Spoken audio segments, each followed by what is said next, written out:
आप देख रहे हैं सूत्रकार समाचार। नमस्कार, मैं प्रेरणा चौरसिया, आप देख रहे हैं सूत्रकार समाचार। जिस तरीके से एचईसी की हालत खस्ता होते हुए नजर आ रही है और उनके जितने भी कर्मचारी हैं उन्हें 18 महीनों से वेतन नहीं मिला है। ऐसे में इंडिया गठबंधन के बैनर तले वो लोग आए दिन धरना प्रदर्शन कर रहे हैं। ऐसे में ही आपको बता दें कि वो लोग जंतर मंतर के सामने जा करके भी उन्होंने धरना प्रदर्शन किया है, जहां पे राज्यसभा सांसद महुआ मांझी और सुबोध काहन साहे उनके धरने में उनके साथ खड़े हुए थे।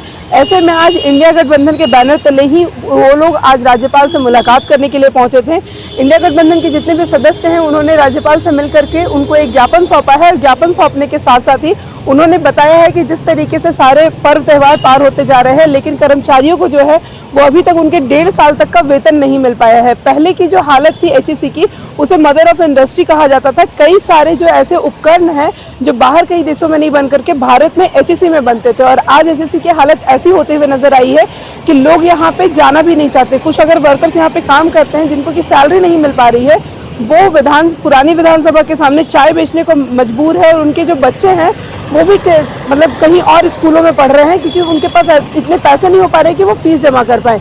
इन सभी परेशानियों को लेकर के जब इंडिया गठबंधन ने आज राज्यपाल को पत्र भेजा है, उन्होंने उनको ज्ञापन सौंपा है, तो राज्यपाल ने कहा है कि वो एचईसी का दौरा करेंगे और एचईसी का दौरा करने के बाद वो केंद्र सरकार तक इस बात को पहुंचाएंगे कि जो कुछ भी रुकावटें हैं उनकी वेतन में या फिर इस इंडस्ट्री को आगे बढ़ाने में वो कहाँ हो रही है।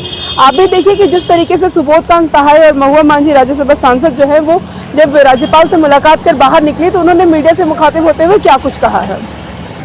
बेसिकली हम सब लोग यहाँ जो आए हैं वो एचईसी के जो बनना अवस्था में ला दिया है केंद्र सरकार ने, और वहाँ के मजदूर पर्व आ रहा है, लगातार पर्व आ रहा है। 18 महीने से 1.5 बरस से वेतन नहीं मिला है, वहाँ के पदाधिकारियों को वेतन नहीं मिला है। चिमनी जो था वो बंद हो गया, 3 चिमनी एचईसी का बंद हो गया।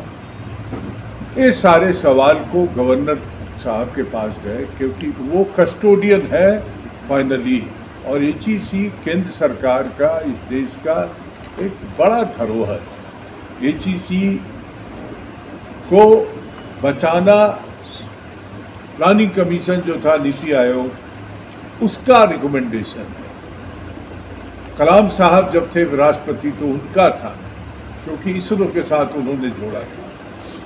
डॉक्टर मनमोहन सिंह के टाइम में इसको 2 बार रिवाइव कराया गया, लेकिन जब नरेंद्र मोदी जी का समय आया तो पिछले 4 बरस से एचईसी घाटे में चल रहा है। इसका कोई चेयरमैन नहीं है, डायरेक्टर नहीं, कोई अस्थायी कोई नहीं, वर्किंग कैपिटल नहीं है, इसके रॉ मटेरियल नहीं है। ये सारी स्थिति है। हमारी यहाँ की हमारी नेता महुआ मांझी जी ने राज्यसभा में उस दिन ये सवाल को उठाया जब राज्यसभा में इसरो पे चर्चा हो रही थी, उठाया। बात यह है कि एचईसी पर तमाम लोग काम कर ही रहे हैं, सभी लोग चाह रहे हैं कि उसका पुनरुद्धार हो, लेकिन सालों से ये पेंडिंग है और धीरे धीरे उसकी स्थिति बदतर होती जा रही है। राज्यसभा में मैंने पहले भी एचईसी मुद्दे को उठाया था, लेकिन उसके बाद भी कोई पहल नहीं की गई सरकार द्वारा। तो मैंने उस दिन इसके बारे में कहने के लिए चुना जिस दिन इसरो की उपलब्धि पर चर्चा हो रही थी, और उस समय मैंने कहा कि इसरो के वैज्ञानिक और इसरो बधाई के पात्र हैं, उनको धन्यवाद दिया, लेकिन साथ ही कहा कि इसरो के लिए चंद्रयान 1, 2, 3 के लिए जो लॉन्चिंग पैड और अन्य उपकरण बने हैं वो एचईसी से बने हैं, और वो मदर इंडस्ट्री है। 1958 में पंडित नेहरू ने उसकी स्थापना की थी और एशिया का सबसे बड़ा इंडस्ट्री है, और इसके बावजूद उसके साथ इस तरह का सौतेला व्यवहार क्यों हो रहा है। जिस एचईसी से किसी समय जो मेधावी छात्र छात्राएं निकलती थे, वो पूरी दुनिया में कोई साइंटिस्ट है, कोई डॉक्टर है, कोई इंजीनियर है, कोई बड़े अफसर है। अभी जो हालत है कि तनख्वाह नहीं मिलने की वजह से बच्चों का नाम स्कूल से कट रहा है, वो चाय बेच रहे हैं, अखबार बेच रहे हैं, इडली बेचकर वो ऑफिस जा रहे हैं ताकि उनकी हाजिरी बनी रहे, और उनका सेंटिमेंट जुड़ा हुआ है उससे। और इतना बड़ा इंडस्ट्री क्यों आखिर केंद्र सरकार प्रतिमा पर, इतने बड़े बड़े स्टैचू पर करोड़ों रुपए खर्च कर रही है।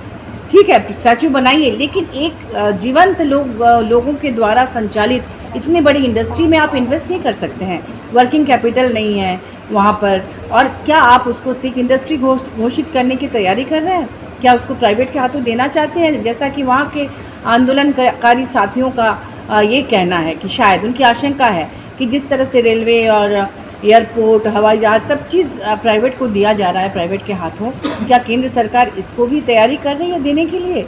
ये सवाल मैंने उठाया है और मैंने कहा है, अनुरोध किया है कि सबसे पहले तो वहाँ के ऑफिसर्स, वर्कर्स और जितने भी कर्मी हैं उनको उनका बकाया वेतन दिया जाए और फिर उसके पुनरुद्धार की व्यवस्था की जाए, क्योंकि एचईसी के पास ज़मीन है करोड़ों की, जिस पर बड़े बड़े सरकारी प्रतिष्ठान बने हुए हैं, तो आखिर उसकी जर्जर स्थिति क्यों रहेगी?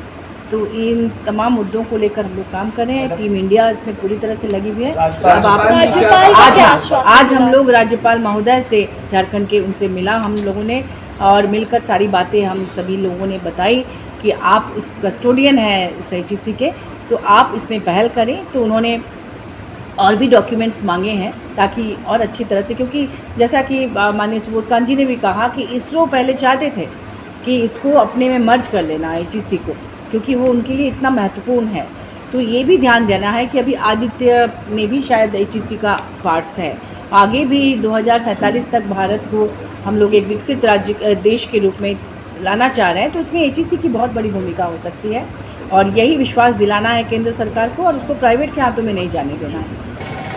इंडिया गठबंधन बैनर के तले जिस तरीके से एचएससी कर्मी अभी धरना दे रहे हैं और उनके समर्थन में जिस तरीके से ये लोग नजर आए हैं, इन्होंने राज्यपाल से मुलाकात करने के बाद कही है कि राज्यपाल ने उन्हें आश्वासन दिया है कि जो भी चीज़ें, जो भी परिस्थितियां संभव हो पाएंगी वो सारी वो करने में आगे आएंगे और उसके बाद वो एचएससी का जाकर के एक बार दौरा भी करके देखेंगे। फिलहाल हमारी खबर यहीं तक। ऐसी खबरों के लिए आप मेरे साथ बने रहें। मैं प्रेरणा चौरसिया, सूत्रकार। अगर आपको हमारा वीडियो पसंद आता है तो हमारे चैनल को लाइक, शेयर और सब्सक्राइब करना ना भूलें।